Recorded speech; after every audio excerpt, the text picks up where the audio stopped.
Hi guys, your second favourite TT host here, or maybe third if you're enjoying the latest episodes with Lee. But before we start this week's episode, I just wanted to take a minute out of your time and ask for a little favour.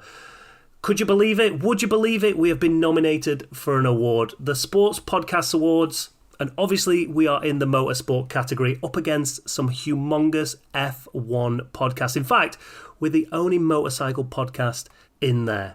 There's a link in the description, but if you Google Sports Podcast Awards and navigate to the motorsport category, you'll see our lovely podcast there. It takes only 2 minutes to vote. Lee, Steve and I would really appreciate it if you could show your support to the podcast and the TT by registering your vote.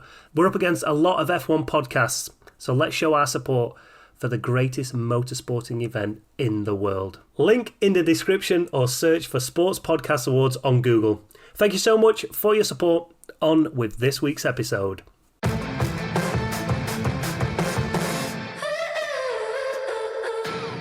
So would you say that the pandemic was one of the best things to happen to the TT? Yeah. If we'd have carried on that trajectory, then where would we be if the TT hadn't stopped for it? I think the risk is we would. I mean, the pandemic was awful for a lot of people. Yeah. But it was great for the TT. I believe, and without it, it was a complete gift. You know, professionally, it's a once in a career gift, probably. You know, to get out of the cycle and just to have a proper forensic look and say, right, we might not have this all right, guys. You know, and speak to people and do a lot of research and customer research, and also at a point in time where probably the world is changing faster than ever. You know, like perceptions, like views around risk, and just. You know, it's a crazy time, and I don't necessarily like the way the world's changing, but ignore it at your peril. You know, if you want to survive and be successful, you've got to adapt. And I think without it, I guess we might have ended up on a journey that wasn't sustainable. Back towards 2005. Who knows? But the reality could be that we'd end up in a situation in a few years where the costs of it versus the income made it unviable. And we can see this. Not quite close to home in motorcycle racing at the moment. So it has been a period since of crazy change. Appreciate that, and we also very much appreciate that not everybody likes that. And humans, we don't like change. We're hardwired to not like change, and we have a very traditional sport.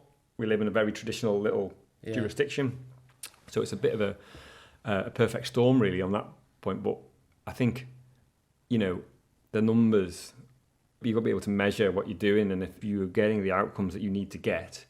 And the numbers, whether that's for us visitors, whether that's audience, whether that's income, if those things are delivering, then the plan is right.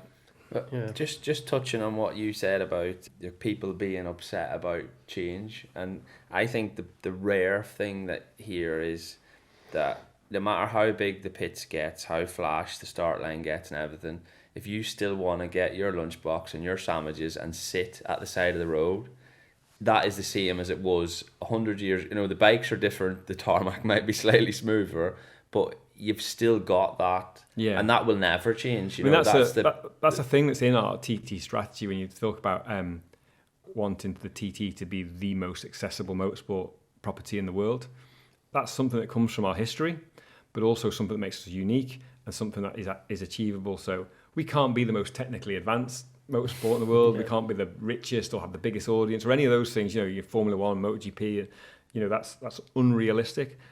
But our USP really can be accessibility. So if you want to come, you can kind of watch wherever you want to watch. You can go in the paddock and meet the riders, and see the bikes.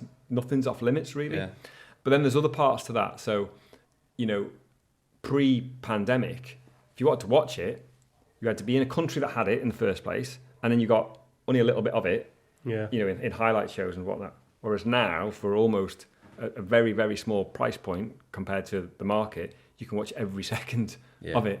And then if you like that, or if you've been brought in to our bubble and you like it, not only can you do that, there's a huge amount of other content now that exists that's really under the behind the curtains of it all. And it's, you can dive deeper and deeper and deeper the more that you get into it. So being the most accessible motorsport is what the TT always has been and what we always want to be in the future. So when people say, I bet they want to make the paddock restricted, that's against everything that we want. Yeah.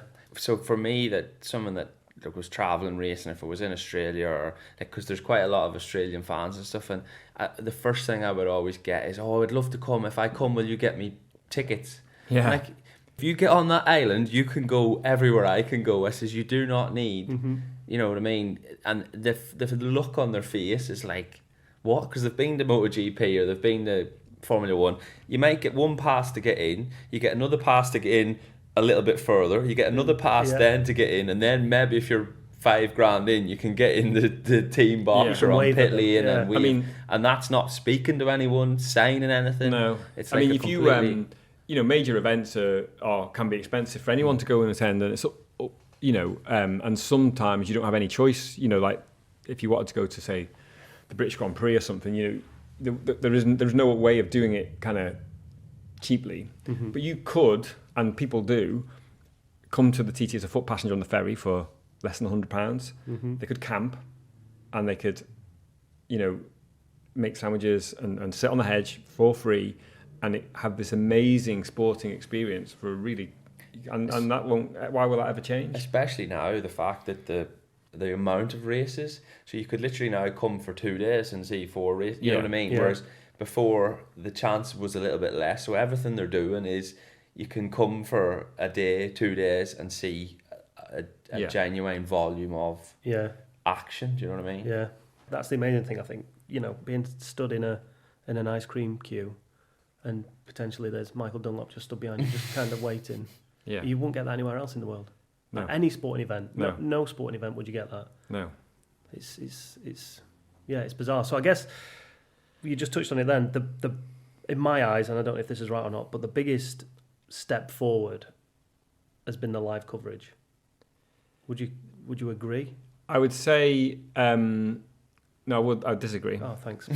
What do I know about the TT? This is good. I think when we came forward with the digital strategy, which covers everything. It covers risk. It covers the engagement of people. It covers sustainability. It covers brand. It covers commerciality. And it covers audiences, obviously, for any product, business, sporting event, anything. Obviously, the bigger your audience, the more customers and fans or whatever is the more sustainable and successful you can be. And I said earlier about the middle-aged men from the northwest of England thing. That's not sustainable. Whilst it's a flippant comment and not entirely accurate, it's kind of indicative of the problem. And part of the one of the subsections of the strategy was our approach to a digital first approach, which required the investment I mentioned before from Treasury, and that was secured on the basis that if you invest some money now for us to do all these things, we will return that and more in income going forward. Yeah. And we have exceeded for the first 2 years. We've exceeded all of the targets that we set there, and there was a lot of risk attached to that because you don't have a crystal ball. When that got signed off, did you sort of think we've got like it's a lot of money? And do you know what I mean? It's like it's not your dad giving you $5. No.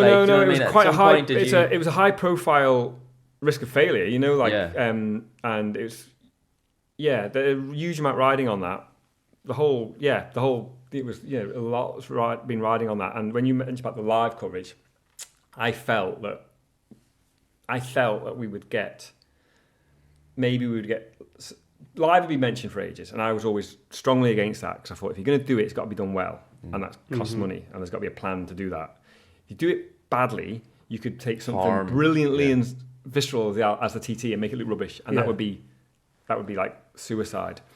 And then we arrived at a time where tech and cost is like a manageable way, but it was always like if we're going to do it, it's got to be good. It's got to have a lot of cameras. It's got to have on-screen graphics. It's got to have proper production, studio, talent. It's got to be. If you were a new viewer, it's got to be at the minimum standard you're used to consuming sport. Yeah. And I thought that our overall plan makes a lot of sense and is working. So it's like this kind of, it's built around this chain of content. It's like finding potential fans around the world who are into motorsport or want to be entertained some way, and bringing them through this chain to eventually they become like warm prospects to we kind have of, to go there. and then they become either boots on the ground, or they have purchase intent, whether that's buying merchandise or whatever. They're contributing to the success. And I thought that would be misunderstood, and we would maybe get supported for the live, because that's like, oh, we'll just do live. But live would be like having a head and no body. There's no blood pumping around to get to the head. You've got to take these people on. Why would anyone say in some far-flung part of the world go, I tell you what, I'm going to watch the TT live today. Why, how did they get there? Yeah. So, I mean, you two are obviously very close to this, but so we are creating content every day of the year. That's the whole shift. Which from that never happened. No, so the whole shift was from being finished. a sporting event for 2 weeks to a 12-month of the year entertainment brand. Yeah. If we're not talking to our fans, our potential fans, our new fans, then somebody else is. Yeah. So that's the reason we're sat here doing this. There's a podcast every week. There's content every day. There's short films every week. There's docu-series. All this stuff. And that's where the audience growth is coming. So they're all being sucked into this machine. In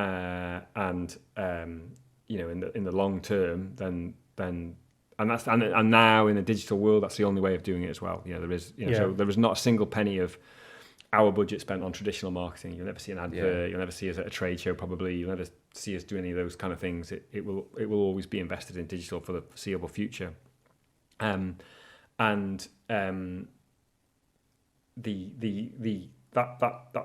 like I said, just so that the answer to your question, just doing live it is a big deal, and it shouldn't be underestimated how complex it is.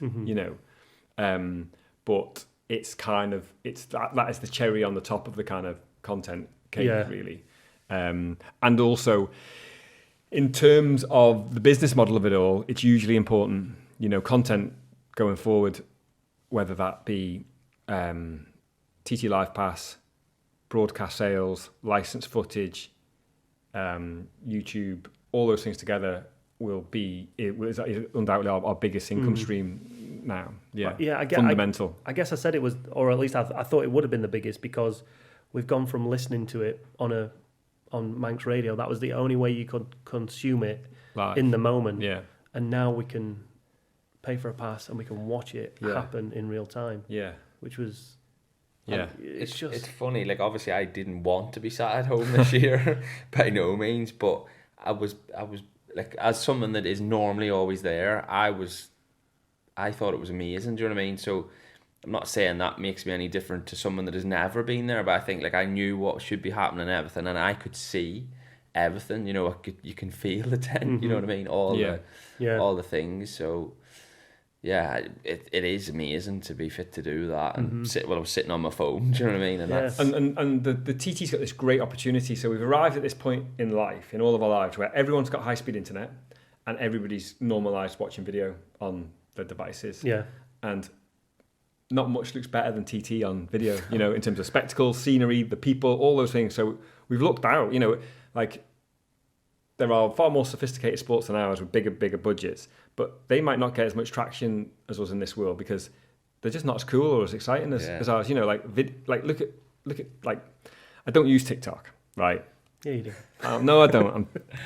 But I get it, and we're flying there because TikTok loves TT. It's made for it. But this, I've said to you, like, I don't understand how. There's sports that are boring, do you know what I mean? And they're very successful. Yeah. It's like, this is cool as it. Like, it is, no matter whether you're into bikes or anything, if you see a video of something you think, you go, holy shit. Yeah. Do you know what I mean? So if you can't make holy shit be a big thing, do you know what I mean? It's like... You've got it on a plate. Yeah. And it's great that, this work and this success is being generated by these guys in our team, nearly 2/3 of which is female, who don't know one end of the motorbike or didn't for sure. They're pretty expert now, and they're brilliant. They're absolutely brilliant, and then the whole team is just absolutely brilliant. I'm very, very lucky that all the people I work with are brilliant, like brilliant at their jobs, passionate, good fun, collectively together. But I kind of like. I like the fact that they're not all dyed in the wool. They're not like me, they're not. They didn't grow up on Silver Straight. No, but they're not. Yeah, but you say you're lucky, but you're not. And the way I look at it from the outside is, for you to have that perspective of, right, we need someone that's into. You don't care if they're if they're good at their job. Yeah. That's their job, Yeah. and that that's a rare thing in it, because like a lot of other motorcycling events, you've got this one old diehard fan or whatever. Not saying that, but like, and then they suffer to either give it to someone and go, oh well, do you know who that bike racer is? That doesn't matter if you can do that job. So it's not lucky. It's Paul's outlook on getting the right realizing that. Do you know what I mean? I do some other things in my life in terms of events and whatnot, and I always feel like, it's quite risky having people who are really in sport, or probably another entertainment if it's music, or like having people who are really into it.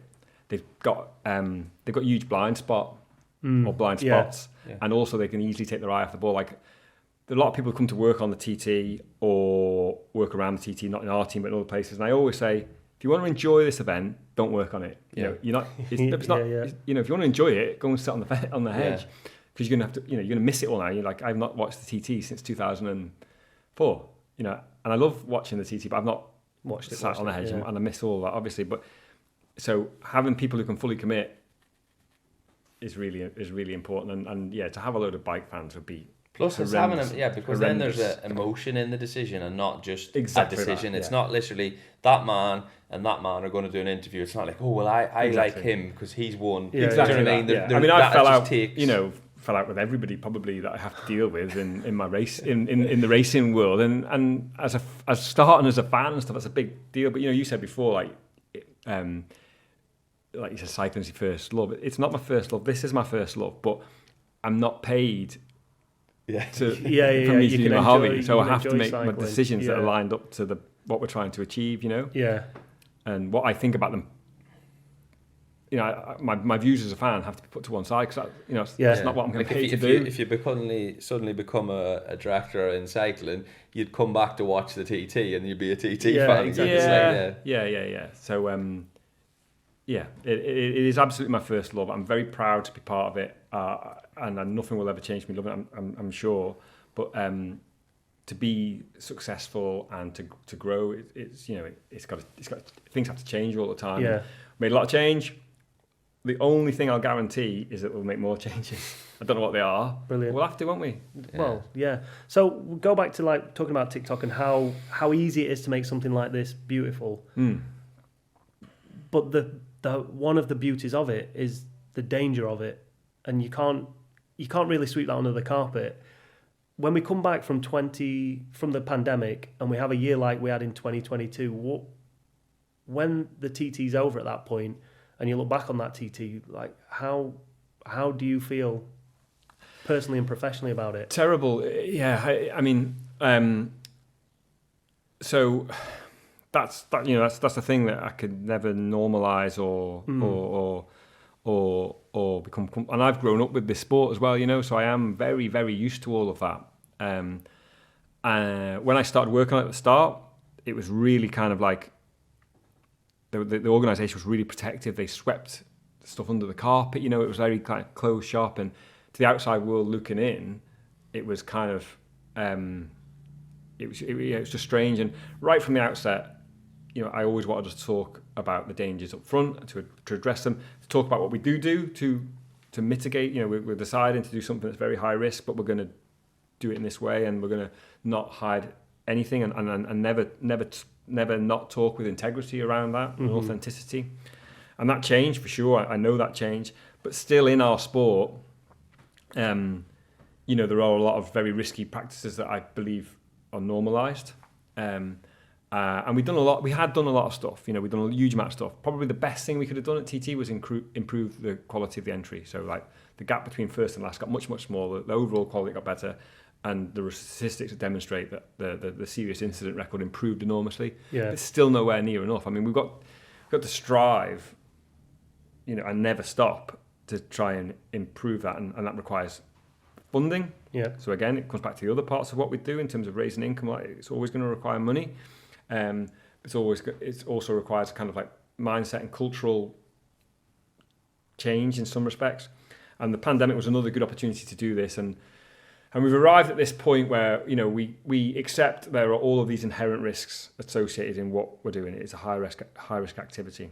But that's part of its DNA. It's part of what makes it happen.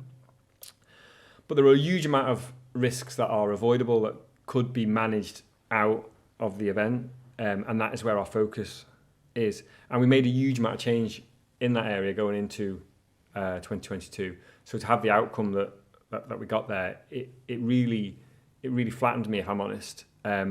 Also, after a period of time, gave me and all of my colleagues the motivation that we just got to go. There's a mandate here to go more further and further and further. And I know some of the decisions might not be popular, but you've got to make them, guys. If we want to be doing this into the future, and I think the big shift there has been we've reformed the race organisation of TT, which nobody will know about. It's under the surface, but we've made the race organisation better, stronger. We've invested in it. There's more people working professionally. They've got access to more resource.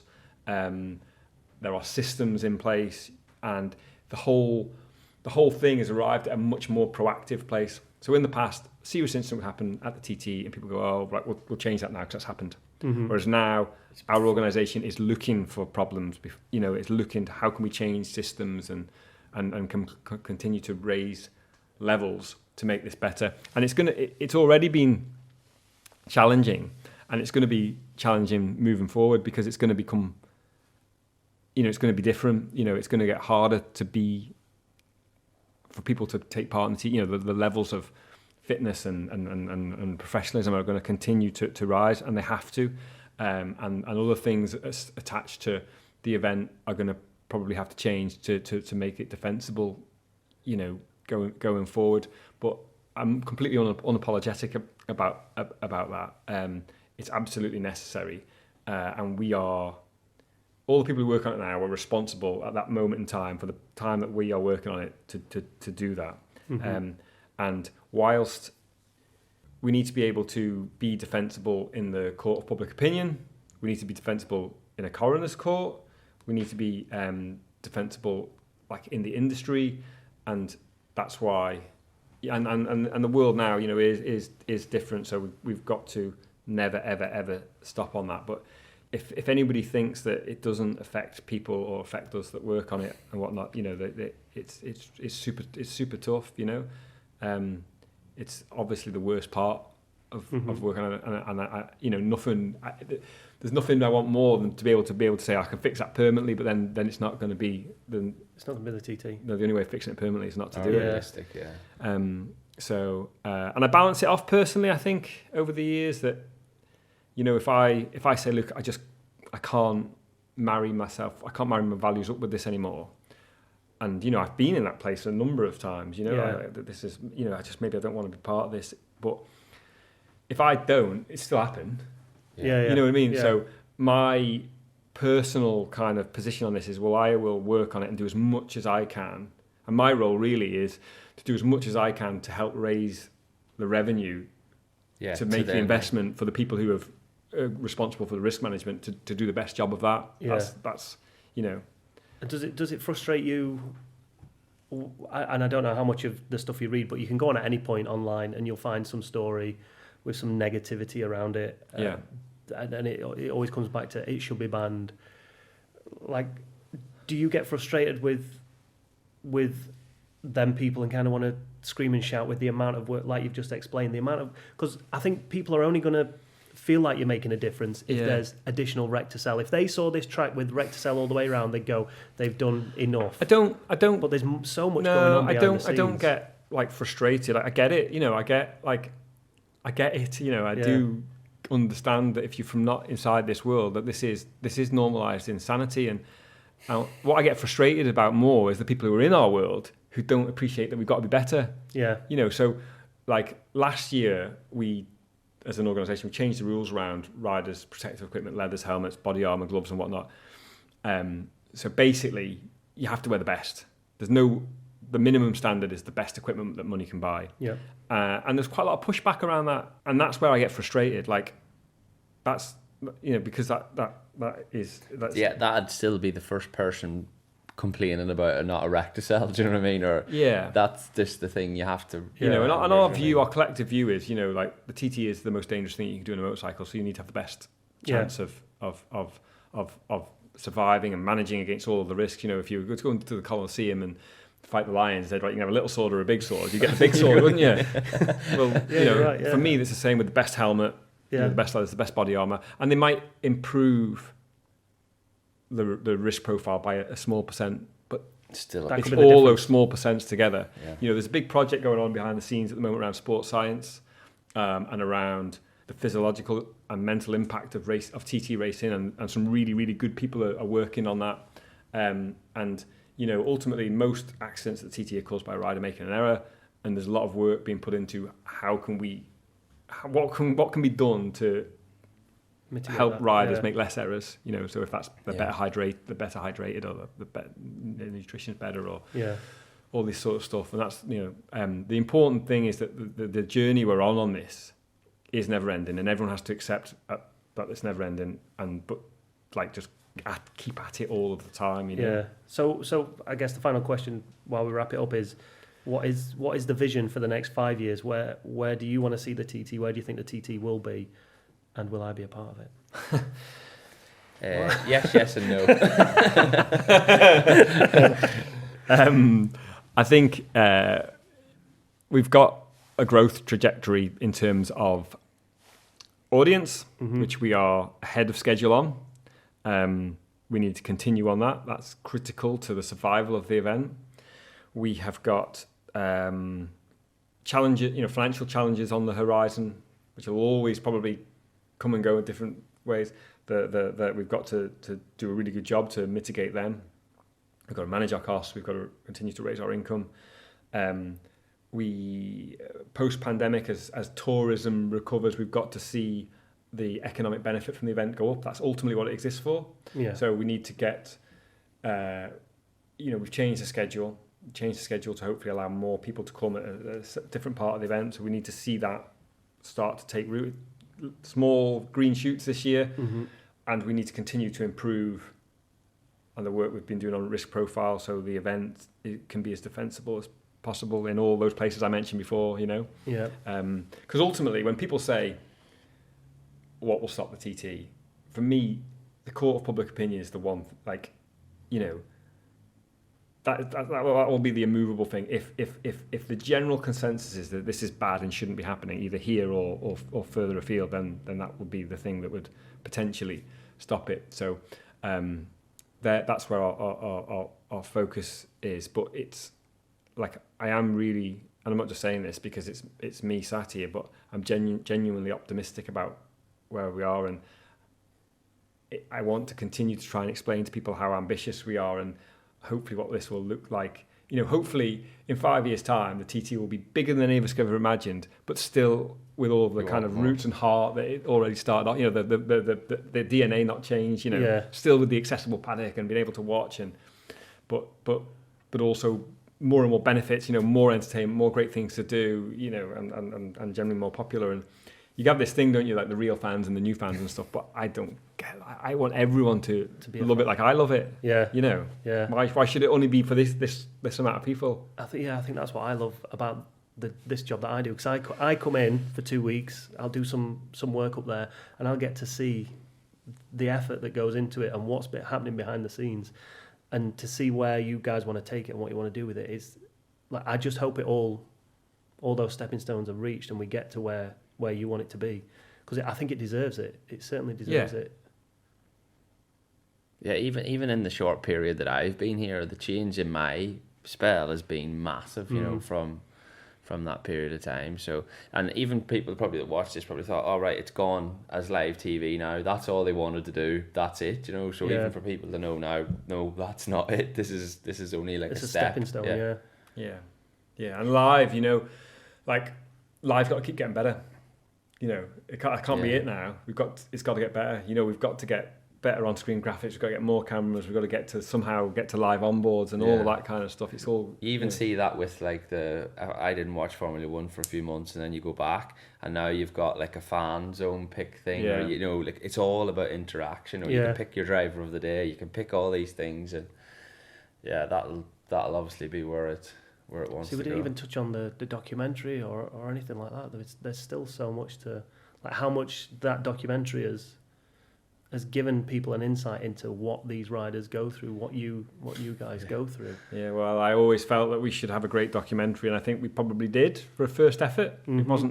It wasn't an easy process at all. I'm optimistic that Series 2 will be easier. I've already seen some bits of it. It looks fantastic.